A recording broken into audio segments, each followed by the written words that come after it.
Hello student, हमने पहले lecture में की थी ड्रिफ्ट वेलोसिटी ऑफ इलेक्ट्रॉन। आज हमारे पास नेक्स्ट टॉपिक है कि जब ड्रिफ्ट वेलोसिटी होती है तो किसी कंडक्टर में इलेक्ट्रॉन आपस में कोलाइड करते हैं, तो कोलाइड करते वक्त वो कितनी एनर्जी लेते हैं उस एनर्जी को हमने निकालना है। जो ये टॉपिक है ये बुक में नहीं मिलता, तो टॉपिक है क्या? Energy gain by electron between two collision. जब इलेक्ट्रॉन के बीच में कोलिजन होता है, आपको पता है कि जब एक इलेक्ट्रॉन दूसरे इलेक्ट्रॉन के साथ कोलाइड करता है तो उसकी एनर्जी उसमें चली जाती है। तो कोलिजन के दौरान एनर्जी मिलती है। कौन सी एनर्जी? हीट एनर्जी मिलती है। हीट एनर्जी मिलने के कारण, काइनेटिक एनर्जी मिलने के कारण मूव करने लग जाता है, तो एनर्जी मिलती है कोलिजन के दौरान। तो हमने फाइंड करने कैसे? देखो, मान लीजिए हमारे पास ये फर्स्ट कोलिजन है, ये हमारे पास सेकंड कोलिजन है, या ये थर्ड, ये सेकंड हो तो ये थर्ड हो तो ये फोर्थ। कहने का मतलब कंजेक्टिव, मतलब n+1, मतलब तो कोलिजन कब होता है? पहला होता है और नेक्स्ट के साथ कोलाइड करता है, यानी पहला दूसरा, दूसरा तीसरा, चौथा पांचवा। इसी तरह कोलिजन क्या होता है? कंजेक्टिव होता है। और कंजेक्टिव होता है तो यहाँ ऐसे इलेक्ट्रिक फील्ड होती है, और इलेक्ट्रॉन है वो इलेक्ट्रिक फील्ड के हमेशा की डायरेक्शन में जाते हैं, हमेशा अपोजिट डायरेक्शन के अंदर वो मूव करते हैं। जब कोलिजन होता है, जिसको हम बोलते हैं सक्सेसिव कोलिजन, लगातार कोलिजन होता है, तो कोलिजन के बीच का जो रास्ता होता है, जो पाथ होता है, जो डिस्टेंस होती है, वो होती है लैम्डा, जिसको हम क्या बोलते हैं? मीन फ्री पाथ, यानी लैम्डा। क्या बोलते हैं इसको? मीन फ्री पाथ बोलते हैं। और इलेक्ट्रॉन हमेशा इलेक्ट्रिक फील्ड के अपोजिट डायरेक्शन में जाएंगे। और जो इलेक्ट्रिक फील्ड, और देखो हमें पता है कि इलेक्ट्रॉन मूव करते हैं इलेक्ट्रिक फील्ड के अपोजिट डायरेक्शन में, और इलेक्ट्रिक करंट की जो डायरेक्शन होती है वो इलेक्ट्रिक फील्ड की डायरेक्शन में ही होती है।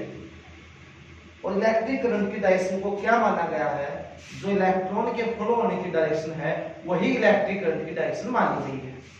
तो जो लैम्डा है ये डिस्टेंस है किनके बीच की? दो कोलिजन के बीच की।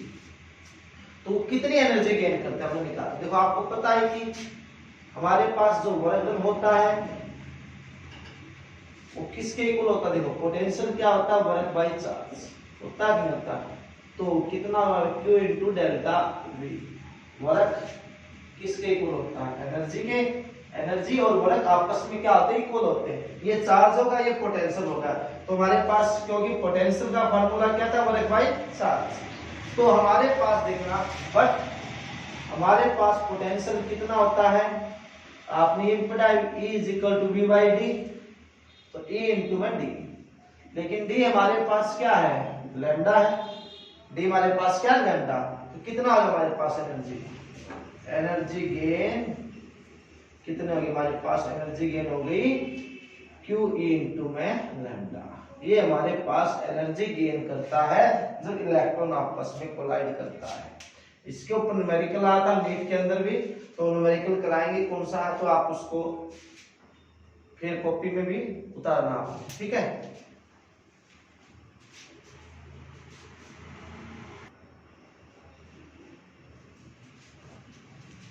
देखिए न्यूमेरिकल क्या है? The mean free path of electron in metal, metal के अंदर जो इलेक्ट्रॉन होता है मेन फ्री पाथ कितना है? 4 × 10⁻⁸ metre. The electric field which can give an average, जब इलेक्ट्रिक फील्ड इलेक्ट्रॉन के ऊपर लगाई जाती है तो वो एनर्जी देती है उसको। कितनी एनर्जी देती है इलेक्ट्रॉन को? 2 electron volt in the metal. किसके अंदर? मेटल के अंदर। तो हमने क्या निकालनी? देखो, इलेक्ट्रिक फील्ड फाइंड करनी है उस इलेक्ट्रॉन की, उस मेटल के अंदर कितनी इलेक्ट्रिक फील्ड उसको दी गई है, कि उसको एनर्जी कितनी मिल गई? 2 इलेक्ट्रॉन वोल्ट। ये आपके पास ऑब्जेक्टिव क्वेश्चन है। तो देखिए आप इसका सॉल्यूशन देखिए। आपको पता है कि गिवन क्या है, गिवन हमारे पास है लैम्डा इज इक्वल टू 4 × 10 की पावर माइनस के 8 मीटर। उसके बाद जो एनर्जी है वो कितनी है, 2 इलेक्ट्रॉन वोल्ट। ठीक है, पता आपने पिछला ही टॉपिक किया था कि एनर्जी किसके इक्वल थी, एनर्जी थी हमारे पास E इनटू लैम्डा। E मतलब चार्ज इलेक्ट्रॉन, इसलिए क्योंकि जब E ले लिया। अब एनर्जी कितनी गिवन आपके पास, 2 इलेक्ट्रॉन वोल्ट। यहां भी इलेक्ट्रॉन, इलेक्ट्रिक फील्ड फाइंड करनी है और हमारे पास कितने है मेन परिपात, 4 × 10 की पावर माइनस 8। इलेक्ट्रॉन से इलेक्ट्रॉन कैंसल, इलेक्ट्रिक फील्ड निकालिए 2/4 × 10⁻⁸ वोल्ट, और इसके साथ मीटर में था तो साथ में डिवाइडेड मीटर में आता है। अब निकालने क्या, वोल्ट बाय मीटर, तो ये रहा volt by metre, electron volt का वोल्ट बाय मीटर। अब देखिए 8 ऊपर जाए किसका हो गया, प्लस का। 2 को 4 से डिवाइड करो 0.5। हम इसका पॉइंट हटाएंगे 5/10 10⁻8, ऊपर जाके माइनस, तो 8 प्लस के हैं और 10 की पावर 1 माइनस की, तो 5 × 10 की पावर 7 वोल्ट पर मीटर। तो कौन सा ऑप्शन आ गया आपका, थर्ड ऑप्शन आ गया। नेक्स्ट ये आपके नीट 2009 के अंदर आती है। ठीक है, थर्ड आता है वेलोसिटी ऑफ चार्ज कैरियर। जो वेलोसिटी है आपकी चार्ज कैरियर की, the velocity of charge carrier of current, charge carrier he current बनाते हैं, कितनी वेलोसिटी है उसकी, चार्ज कैरियर उसमें करंट कितना, लगभग 1 ampere in a metal under normal condition. ये बताया है कि जब इलेक्ट्रॉन या कोई भी चार्ज कैरियर करंट बनाते हैं तो वो किस वेलोसिटी के साथ मूव करते हैं। आपको पता है इलेक्ट्रॉन किस वेलोसिटी के साथ चलते हैं, थर्मल वेलोसिटी। ये आपके साथ है। फ्यू हंड्रेड का मतलब क्या आता है, फ्यू हंड्रेड का मतलब 100 मीटर पर सेकंड है। क्या इलेक्ट्रॉन स्पीड ये होती, नहीं होती। 7,000 1000 होती है, नहीं होती। वेलोसिटी ऑफ लाइट का तो कोई जिक्र ही नहीं है। अब क्या फ्रैक्शन ऑफ मिलीमीटर, देखो आपको पता है कि जो थर्मल वेलोसिटी होती है इलेक्ट्रॉन की वो कितनी होती है, थर्मल वेलोसिटी होती है 10⁻⁴ मीटर पर सेकंड। ठीक है, अब -4 को मैं क्या लिख सकता हूँ, 10⁻⁻³ और 10⁻⁻1 मीटर पर सेकंड, मीटर पर सेकंड। ठीक है, और ये किसके इक्वल होता है हमारे पास, ये मिली होता है। तो क्या लग गया, ये 1/10⁻⁻1 नीचे आके साथ प्लस, इसका नाम है मिली, तो मिली पर सेकंड। तो 1/10 क्या बन गया, ये बन गया फ्रैक्शन। इसलिए क्या ऑप्शन आ गया, फ्रैक्शन ऑफ ए मिलीमीटर पर सेकंड। तो किसका फ्रैक्शन होता है, 1 मिलीमीटर पर सेकंड का फ्रैक्शन होता है। ठीक है,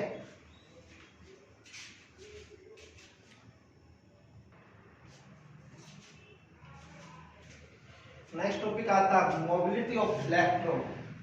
क्या, मोबिलिटी ऑफ इलेक्ट्रॉन। देखो नाम से इसका पता चलता है कि मोबिलिटी मतलब एक ऐसी मोबिलिटी, इलेक्ट्रॉन की ऐसी एबिलिटी जिसके साथ वो मूव करता है। इलेक्ट्रॉन के मूव करने की जो एबिलिटी होती है वो होती है मोबिलिटी।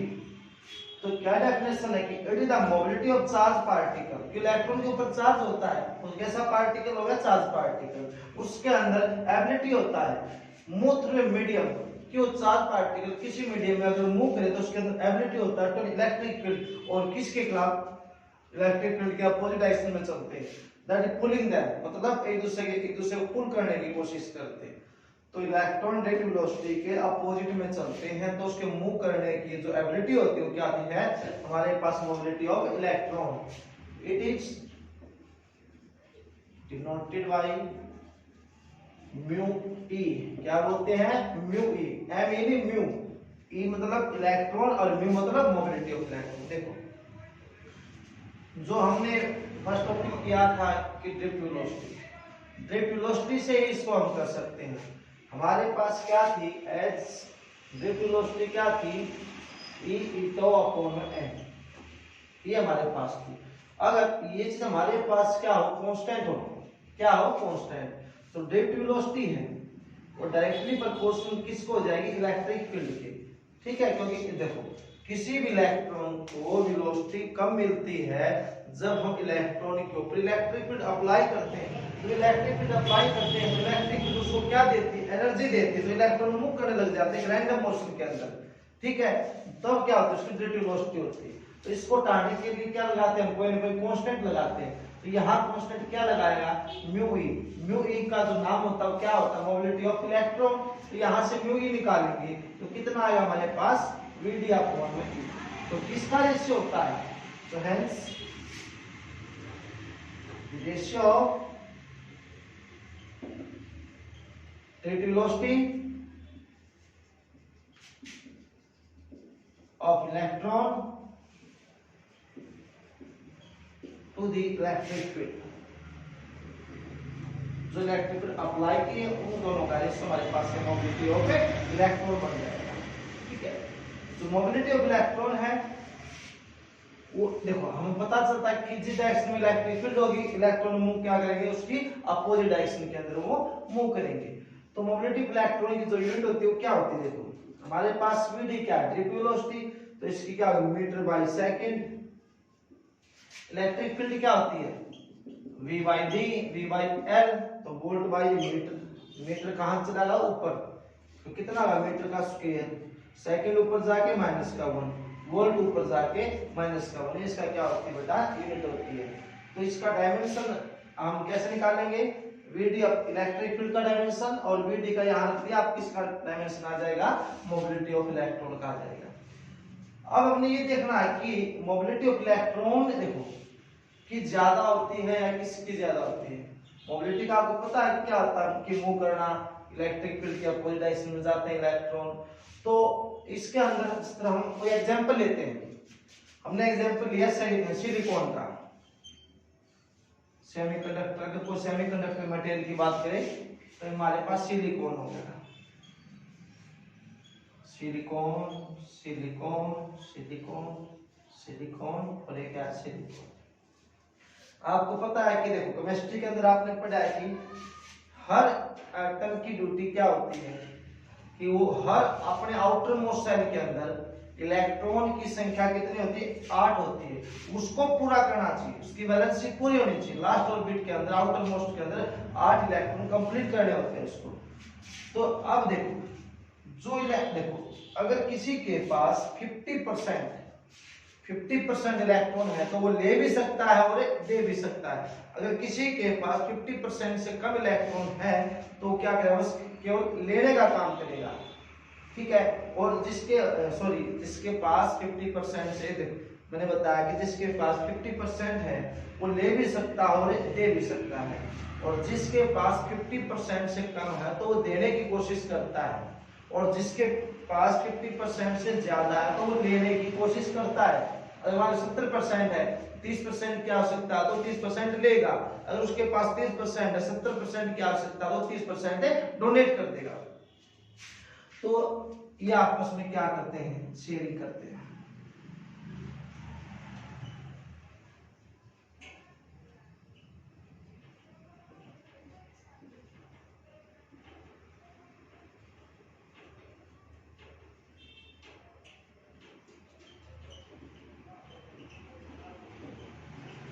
अब देखिए,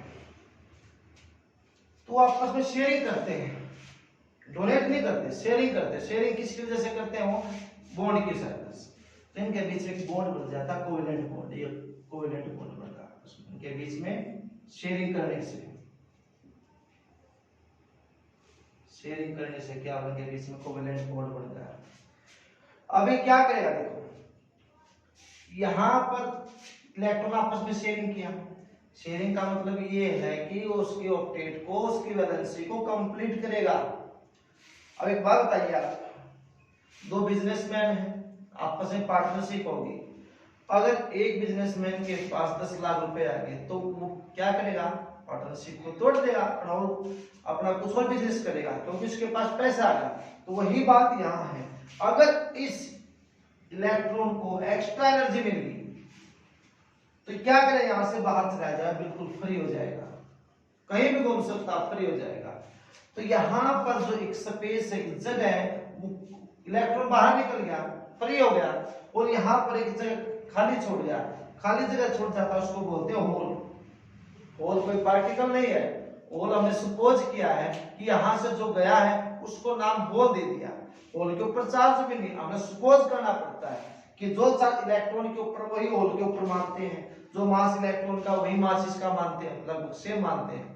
ठीक है, तो होल कोई पार्टिकल नहीं, होल हमने सपोज किया, यहाँ पर कोई होल भी नहीं है। इसी तरह मान लो इसको एनर्जी मिल गई तो ये यहां आ जाएगा, इसका मतलब ये यहां से यहां आ गया। अब एक होल कहां आ गया, ये यहां से निकल गया तो होल बन गया, ये होल यहां आ गया दूसरे, अब ये कंप्लीट हो गया, ये खाली हो गया।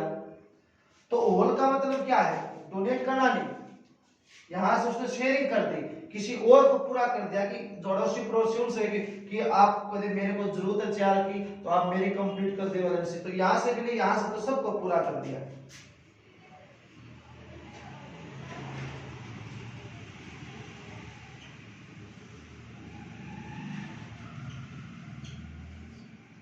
ठीक है, तो ये इलेक्ट्रॉन के आपस में क्या होगी, शेयरिंग होगी।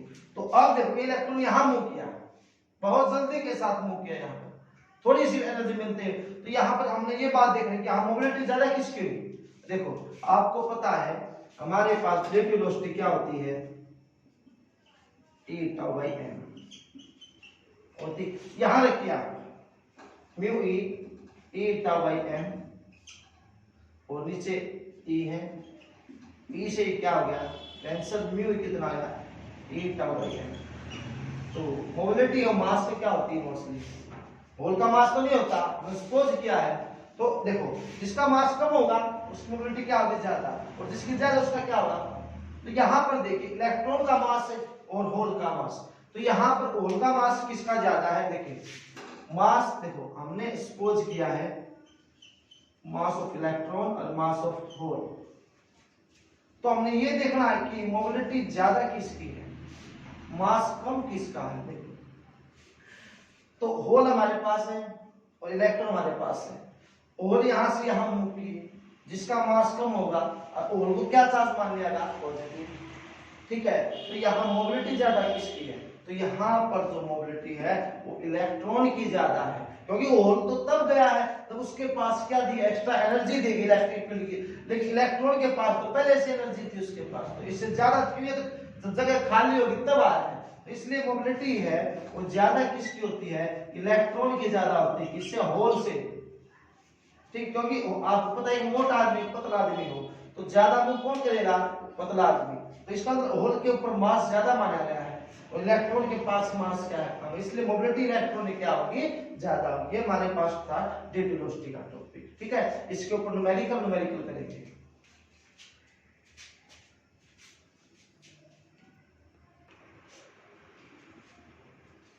देखिए न्यूमेरिकल कि ये चार्ज पार्टिकल, हमारे पास एक चार्ज पार्टिकल है और जिसकी ड्यू टू वेलोसिटी कितनी बेटा 7.4 × 10⁻⁴ मीटर पर सेकंड की due to velocity.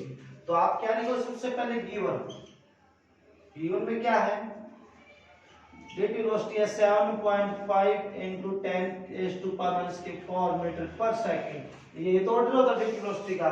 Electric field कितनी हमारे पास 3 × 10⁻⁻10 वोल्ट पर मीटर, और जिसकी मोबिलिटी निकालनी है इसकी यूनिट क्या है, मीटर स्क्वायर वोल्ट पर सेकंड, ये निकालनी है। तो आपको पता भी निकाले थे मोबिलिटी ऑफ इलेक्ट्रॉन क्या है, Vd/E, जिसकी ड्यू टू वेलोसिटी ज्यादा होती है, अगर ड्यू टू वेलोसिटी ज्यादा हो तो मोबिलिटी ऑफ इलेक्ट्रॉन भी क्या होगी, ज्यादा, क्योंकि इसके क्या होता है डायरेक्टली प्रोपोर्शनल, और इलेक्ट्रिक फील्ड का क्या होता है, हमेशा अपोजिट डायरेक्शन में इनवर्सली होता है। तो देखना आप Vd कितनी 7.5 × 10⁻⁴, इलेक्ट्रिक फील्ड 3 × 10⁻⁻3, और ये नीट 2020 के अंदर आता है क्वेश्चन। तो ये 10 है, ये ऊपर जाके किसका हो गया, प्लस का, और नीचे क्या 3, ये -4, ये प्लस के 10, तो कितना बच गया हमारे पास 6, 7.5 10⁻⁶ अपॉन 3 डिवाइड करो कितने पे ला 2.5 पे 10⁻⁶ क्या है metre square volt minus 1 second minus 1। तो हमारे पास कौन सा ऑप्शन आ रहा है हमारे पास 2.5 into 10⁻⁶। तो कौन सा ऑप्शन है हमारे पास फोर्थ हमारे पास ऑप्शन इसका आ गया। ये न्यूमेरिकल है जो आज हमने किए हैं ये नीट के अंदर आए काफी इंपॉर्टेंट क्वेश्चन है।